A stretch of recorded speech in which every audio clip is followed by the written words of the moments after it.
की एक कहानी सुनाता हूँ आपको। और कहानी उस डॉन की है जिसको मारने की बहुत बार साजिश रची गई। Underworld don Dawood Ibrahim. एक वक्त शारजा क्रिकेट का बहुत बड़ा हब हुआ करता था। शारजा में बड़े मैच हुआ करते थे। अब्दुल रहमान बुखातिर जो शारजा तक क्रिकेट लेकर गए, उनका बड़ा रोल था। लेकिन उसी शारजा की एक दूसरी तस्वीर है कि उस शारजा में कहा गया कि बड़ी मैच फिक्सिंग भी होती है, और उसके लिए जिम्मेदार ठहराया गया था दाऊद इब्राहिम को। दाऊद इब्राहिम खुद क्रिकेट का शौकीन, और शारजा में ख़ास तौर पर या दुबई में उस वक्त वो मैच देखने के लिए स्टेडियम में पहुंचा करता था। उसकी एक वीआईपी सीट रिजर्व रहा करती थी। दाएं बाएं उसके तमाम गुर्गे हुआ करते थे। बात 1991 की, और यही अक्टूबर का महीना था। आज 21 अक्टूबर है, तब 25 अक्टूबर थी। एक विल्स ट्रॉफी हुआ करता था। उस विल्स ट्रॉफी का फाइनल था शारजा के स्टेडियम में, 25 अक्टूबर 1991। इंडिया और पाकिस्तान का फाइनल था। पाकिस्तान के कैप्टन इमरान खान और इंडिया के शायद मोहम्मद अजहरुद्दीन। पाकिस्तान ने पहले बैटिंग की और 290 रन बनाए। जवाब में इंडियन टीम की शुरुआत बड़ी ख़राब रही। उसमें तेंदुलकर 0 पर आउट हो गए थे, अजहरुद्दीन भी 0 पर। सिर्फ संजय मंजरेकर ने एक ठीक ठाक बैटिंग की थी और इंडिया की पूरी टीम 190 यानी 190 पर आउट हो गई। और इस तरीके से करीब 72 रन से ये मैच हम हार गए। हालांकि man of the match Aqib Javed को मिला, लेकिन man of the series Sanjay Manjrekar को मिला था। तो 25 अक्टूबर 1991 को शारजा के ग्राउंड में विल्स ट्रॉफी का फाइनल खेला जा रहा था। हर एक टीवी पर इस मैच को देख रहा था शारजा के बाहर। और उसी में एक लेडी, एक महिला, मुंबई में दाऊद इब्राहिम के इलाके जो नागपाड़ा है, उसी इलाके के करीब एक कमरे में बैठकर ये मैच लाइव देख रही थी। हालांकि जब इंडियन बैटिंग शुरू हुई तो लगातार 4 विकेट गिर गए, और हम लोगों के साथ होता ही है, मैं खुद भी यही करता हूँ। जब 3-4 विकेट धड़धड़ा कर गिरता है तो मैं टीवी बंद कर देता हूँ।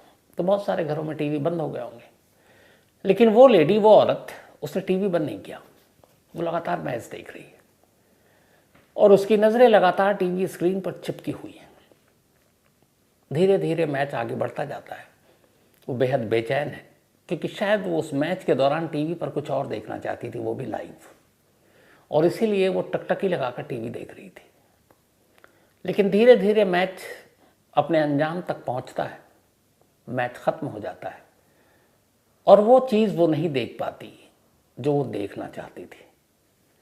पूरा मैच ख़त्म, प्रेजेंटेशन भी हो चुका, ख़त्म हो गया, लाइव कवरेज ख़त्म, और ये बेचैनी के साथ आखिर में टीवी बंद करती है और बहुत उदास, मायूस, क्योंकि जो चीज़ वो टीवी पर लाइव देखना चाहती थी क्रिकेट स्टेडियम से, वो देख नहीं पाई। वो देखना चाहती थी लाइव दाऊद इब्राहिम का मर्डर शारजा क्रिकेट स्टेडियम के अंदर से, और इसीलिए उसकी नज़रें उस मैच पर नहीं बल्कि उस स्टेडियम में बैठे दाऊद के ऊपर टिकी हुई थी। बीच में मैच के दौरान कई बार दाऊद इब्राहिम का चेहरा स्क्रीन पर आया था, और उसे मालूम था कि शायद चेहरा जब न भी आए, लेकिन जो वो देखना चाहती वो हो जाए, तो उस क्रिकेट मैच के दौरान कमेंट्री में ज़रूर इस बात का जिक्र होता, हड़कंप मचता, लोगों में भगदड़ मचती। लेकिन ऐसा कुछ हुआ नहीं। हाँ, इंडिया मैच हार गई, विल्स ट्रॉफी का वो फाइनल। उस लेडी ने टीवी बंद किया और फिर वो बहुत उदास हो गई। अब सवाल है कि शारजा में मैच चल रहा है और मुंबई में बैठी एक लेडी, एक औरत उस मैच को देख रही है, और उस मैच में वो दाऊद इब्राहिम का लाइव कत्ल, लाइव मर्डर देखना चाहती थी। ये औरत कौन थी? दाऊद इब्राहिम से उसकी क्या दुश्मनी थी?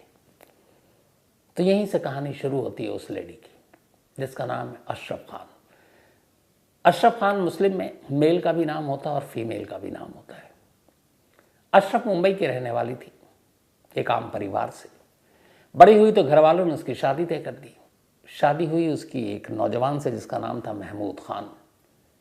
महमूद दुबई में कोई बिजनेस किया करता था, जो उसने अशरफ को बताया था। खुशहाल जिंदगी थी। महमूद कभी मुंबई आता, फिर दुबई चला जाता। शादी के इन दोनों के 5 साल हो गए, बड़ी खुशहाल जिंदगी गुजरी। महमूद अच्छा खासा पैसे कमाता था, खूब पैसे अपनी बीवी को भेजता था। अशरफ खूब खुश थी, जो मन में आया था शॉपिंग करती थी। उसे लगा कि चलो एक अच्छा ससुराल मिला, एक अच्छा शौहर मिला है जो उसको इतना मानता है, उसकी हर ज़रूरत को पूरा करता है। ज़िंदगी बड़ी ठीक ठाक चल रही थी। फिर एक रोज़ अचानक अशरफ के पास एक फ़ोन आता है। फ़ोन उसके शौहर महमूद खान का था। वो कहता है कि मैं इंडिया आ रहा हूँ और मुंबई आ रहा हूँ, कल शाम को मेरी इतने बजे फ़्लाइट है। अशरफ बहुत खुश हो जाती है। हालांकि अशरफ को अब तक ये पता नहीं था कि उसका पति दुबई में कौन सा बिजनेस करता है। उसने इस बार ठाना था कि वो आएगा तो ज़रूर पूछूंगी कि वो दुबई में क्या करता है जो इतने पैसे कमाता है। तो वो खुश हो गई कि उसका शौहर लौट कर आ रहा है। तो जिस डॉन को अशरफ या फिर सपना दीदी मानना चाहती थी, उसका एक नाम डोंगरी का डॉन भी है। और कुकू एफएम के ऑडियो बुक पर डोंगरी का डॉन नाम से ये पूरी कहानी है, जिसे आप सुन सकते हैं कुकू एफएम के ऑडियो बुक पर। डोंगरी का डॉन यानी दाऊद इब्राहिम, पूरी ज़िंदगी की कहानी। और लगभग 4 लाख लोग इस कहानी को सुन चुके हैं इस ऑडियो बुक में, और इसकी जो रेटिंग है वो 4.3 है। तो डोंगरी का डॉन कुकू एफएम के ऑडियो बुक पर आप ये भी सुन सकते हैं। सब जो है अब एक टैक्सी बुक करती है और सांता क्रूज एयरपोर्ट मुंबई पहुंचती है अपने शौहर को रिसीव करने। बड़ी खुश थी कि आज उसका पति आ रहा है, बहुत सारे उसने प्लान कर रखे थे। जब वो एयरपोर्ट पहुंची, फ्लाइट का टाइम हो गया, तभी उसने देखा कि 2-4 पुलिस की गाड़ियां एयरपोर्ट पर पहुंची हैं। उसे लगा होगा कोई वीआईपी आ रहा होगा। फिर अचानक उसकी नज़र पड़ी, सामने से लोग, अब उसी फ्लाइट का अनाउंसमेंट हो चुका था, लोग उतर रहे हैं, और उसने दूर से अपने शौहर की झलक देखी, महमूद की। खुश होकर वो हाथ हिलाती है, लेकिन तभी अचानक एक भीड़ और पुलिस की भीड़ उमड़ पड़ती है उसके और उसके शौहर के बीच में। इसके बाद गोली चलने की आवाज़ आती है। थोड़ी देर के बाद भगदड़ मच जाती है। पहले से एक एम्बुलेंस खड़ा था, वो एम्बुलेंस आया। एम्बुलेंस में अब कुछ लोगों को डाला जाता है और वो सब वहाँ से निकल गए। अब अशरफ वहाँ बेचैनी से इंतज़ार कर रही शौहर की, क्योंकि उसने झलक तो देख ली थी, लेकिन वो बाहर आया और उससे मिला नहीं। अब वो परेशान, वो कहाँ गया। अब वो इधर उधर लोगों से पूछने लगी। फिर उसे एक डर ये भी कि यहाँ गोली चली है, कुछ लोग घायल हुए हैं, उनको एम्बुलेंस में ले जाया गया। कुछ पुलिस वालों से पूछा, पुलिस वालों ने कहा शायद उस अस्पताल। अब वो भागी उस अस्पताल, एक से दूसरे अस्पताल। फिर एक पुलिस वाले ने उससे कहा कि तुम जे अस्पताल जाओ, वही ले जाया गया। अब वो जे अस्पताल पहुंची। जब वहाँ पहुंची तो पहली बार पता चला कि जिस अपने शौहर को लेने के लिए वो एयरपोर्ट पहुंची थी, और एयरपोर्ट पर जो पुलिस की गाड़ियाँ उसने देखी थी, वो उसी के पति के लिए थी, यानी कि महमूद खान के लिए। वहाँ पुलिस ने उसे बताया कि आओ तुम्हें मिलाता हूँ। महमूद की लाश से अशरफ को मिलवाया जाता है। पुलिस एनकाउंटर में महमूद की मौत हो चुकी थी। महमूद के लिए ही पुलिस मुंबई पुलिस एयरपोर्ट पहुंची थी। अब अशरफ के सर पे जैसे पहाड़ टूट पड़ा। पति बिजनेसमैन, दुबई में अच्छा कमाता, अच्छा इंसान, उसका बड़ा ख्याल रखता था, बट उसे ये नहीं मालूम था वो करता क्या है। और अचानक एक इनकाउंटर।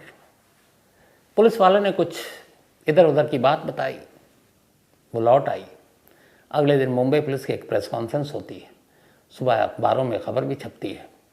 तब पहली बार अशरफ को पता चलता है कि असल में उसका पति दाऊद इब्राहिम के लिए काम किया करता था। मुंबई पुलिस ने प्रेस कॉन्फ्रेंस में बताया कि वो दाऊद के लिए पूरा काम करता था, सालों से करता था, और बड़े दिनों से उसकी तलाश थी बहुत सारे जुर्म में।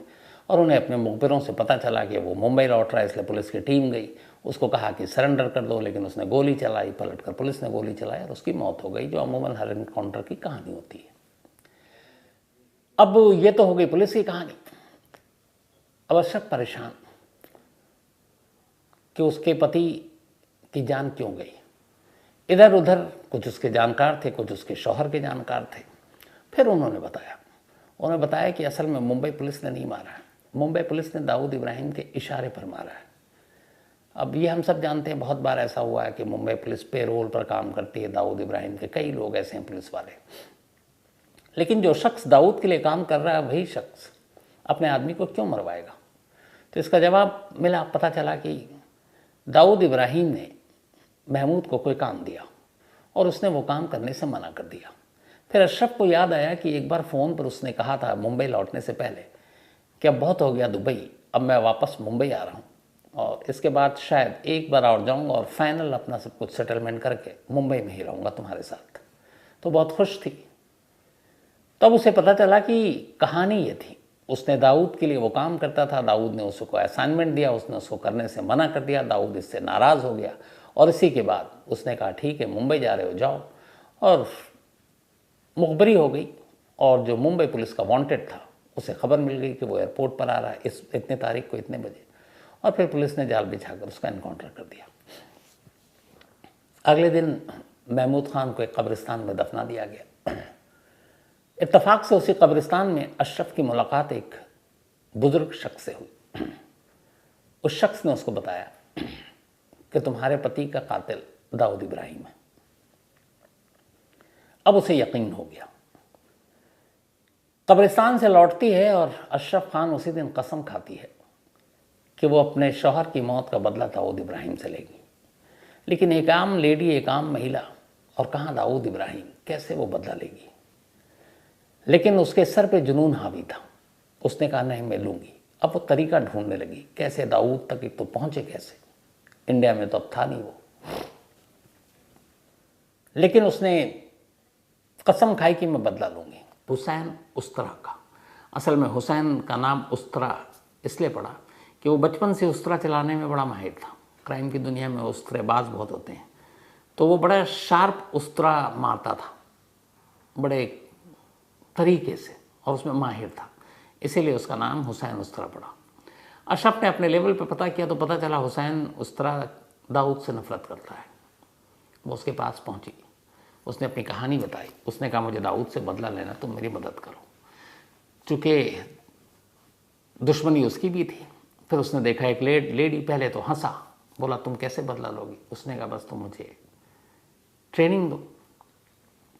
हुसैन उस्तरा ने अब उसे आर्ट, फाइट, गन चलाना, इन सारी चीज़ों की ट्रेनिंग दी, क्योंकि वो मुंबई में एक ठीक ठाक गिरोहबाज था। तो उसने हथियार से लेकर उसकी सारी ट्रेनिंग दी। ट्रेनिंग लेने के बाद अब उसने कहा कि तुम्हारे गुर्गों के ज़रिए दाऊद इब्राहिम के ठिकानों और उसका पता बताओ। तो उसने कहा देखो दाऊद को मारने से पहले दाऊद की गैंग को कमज़ोर करना ज़रूरी है। अब वो मुखबरी पे उतर है कि दाऊद के यहाँ कितने जुए खाने हैं, कितने और अड्डे हैं, और वो चुपचाप से उनकी जानकारी लेती, किसी पब्लिक बूथ पे जाती, फ़ोन करती पुलिस को, इन्फॉर्मेशन देती और निकल देती। उसके इन्फॉर्मेशन पे बहुत सारे ऐसे रेट पड़े और दाऊद को इससे कहते हैं बहुत नुकसान हुआ। पुलिस ने बाद में कहा भी कि जो भी इतनी इन्फॉर्मेशन दे रहा है वो सामने है, हम उसको इनाम देना चाहते हैं। लेकिन अशरफ कभी सामने नहीं आई, वो पीछे से रहकर इन्फॉर्मेशन देती रही। ये चलता रहा, धंधे कमज़ोर करती रही, लेकिन उसे लगा कि वो इसी में सिमट कर उलझ कर रह गई। असली मकसद तो दाऊद को मारना है, वो काम अभी तक हो नहीं रहा है। उसने हुसैन उस्तरा को फिर तंग करना शुरू किया। हुसैन उस्तरा ने कहा कि देखो मैं वहाँ तक तो पहुँच है नहीं। उसने कहा कि कोई पुलिस वाला जो ठीक ठाक हो वो भी ये काम ऊपर तक करा सकता है, सही इन्फॉर्मेशन दे सकता है। अपने मकसद को पाने के लिए अशरफ ने मुंबई पुलिस के एक अफसर से शादी कर ली। उस शादी के करने के बाद उस अफसर ने भी उसकी मदद की। दाऊद के जितने अड्डे खबर मिलती वो उसे बताता, फिर ये भी उसे खबर देती। यहाँ तक कि फिर पता चला दाऊद के हथियारों का बहुत बड़ा खेप नेपाल के रास्ते भारत में आता है या पाकिस्तान जाता है, तो नेपाल तक गई। नेपाल में उसने ऐसे बहुत सारे खेप उनके उड़ा लिए और वापस इंडिया आए, वहाँ भी नुकसान पहुँचाया डी कंपनी को। लेकिन ये सब करने के बावजूद दाऊद इब्राहिम बहुत दूर था। उसे लगा कि ये उस्मान उस्तरा और ये सारे लोगों के बस की बात नहीं है। इस दौरान में उसके जुनून और इस पागलपन को देखते हुए बहुत ज़्यादा थी। जिस पुलिस वाले से उसने शादी की वो शादी टूट गई, दोनों में तलाक हो गया। वक्त बीत रहा था। ये बात 87-88 से शुरू हुई थी, 1987-88। वक्त बीत रहा था, अशरफ को कामयाबी नहीं मिल रही थी। तभी अशरफ को फिर पता चला कि ये जो उस्मान उस्तरा है, बाकी लोग हैं, बड़े छोटे मोटे लेवल पे हैं। मुंबई में एक और डॉन है, अरुण गवली। अरुण गवली दाऊद का दुश्मन है और अरुण गवली या दाऊद गैंग कभी आमने सामने मुंबई में लड़ चुके हैं। उसे लगा अरुण गवली शायद मदद करे, क्योंकि दुश्मन का दुश्मन दोस्त होता है। वो पहुंच गई एक रोज़ अरुण गवली के पास और उसने कहा कि मुझे दाऊद से बदला लेना, दाऊद को मारना है क्योंकि उसने मेरे शौहर को मारा है। लेकिन वो पूरी बातचीत के बाद अशरफ को लगा कि अरुण गवली उस पर शक कर रहा है, और शक की वजह ये, उसे लगा कि यही कहीं ये कोई चाल तो नहीं है, कोई बिसात तो नहीं है, वो फंसाने आई है। उल्टा उसे ही मारने के लिए, क्योंकि उसे लगा कि इस बातचीत के दौरान उसे एहसास हुआ कि अरविंद गवली को उस पर इसलिए शक हुआ क्योंकि उसका नाम अशरफ था और वो एक मुस्लिम थी। उसे लगा ये मुस्लिम है और मुस्लिम दाऊद इब्राहिम को नहीं मारेगी। उसे ये बात बड़ी बुरी लगी। वो लौटी, उसने ये बात उस्मान उस्तरा से शेयर की। उसने कहा कि अगर मैं अशरफ की जगह कोई और होती, हिंदू होती, तो शायद अरुण गवली मेरी मदद करता। तब हुसैन उस्तरा ने उसे समझाया कि तुम्हारी सोच सही है, तुम एक काम करो, तुम अपना नाम बदल लो। उसने कहा ये तुमने सही कहा, पर क्या नाम रखूं? बहुत सारे नाम उसने बताया, ये रख लो, वो रख लो, जो मुस्लिम नेम ना हो, हिंदू नाम हो। तो उसे पसंद नहीं आया। फिर उसने कहा तुम क्या चाहती हो? तो उसने कहा कि देखो कोई ऐसा नाम जिससे मेरा काम हो, हालांकि नाम मैं सिर्फ इसलिए बदलना चाहती हूँ, लेकिन मेरी ज़िंदगी का अब सपना तो सिर्फ एक ही बचा है और वो है दाऊद इब्राहिम को मारना। तभी उसने कहा जब मेरा सपना ही दाऊद को मारना है तो क्यों ना मैं अपना नाम ही सपना रख लूँ। और उस दिन अशरफ से सपना बन गई। उसने अपना पहनावा बदला, जीन्स, ये सारी चीज़ें पहनने लगी और धीरे धीरे अब उसने अपना छोटा मोटा एक गैंग बना ही लिया था। लोग उस गैंग के उसे सपना दीदी कहने लगे और इस तरीके से अशरफ अब मर चुकी थी और सपना दीदी का जन्म हो चुका था। अब सपना दीदी ने खुलकर दाऊद के जो गैंग के लोग थे, उसके मुखबिरी थी, वो करने लगी।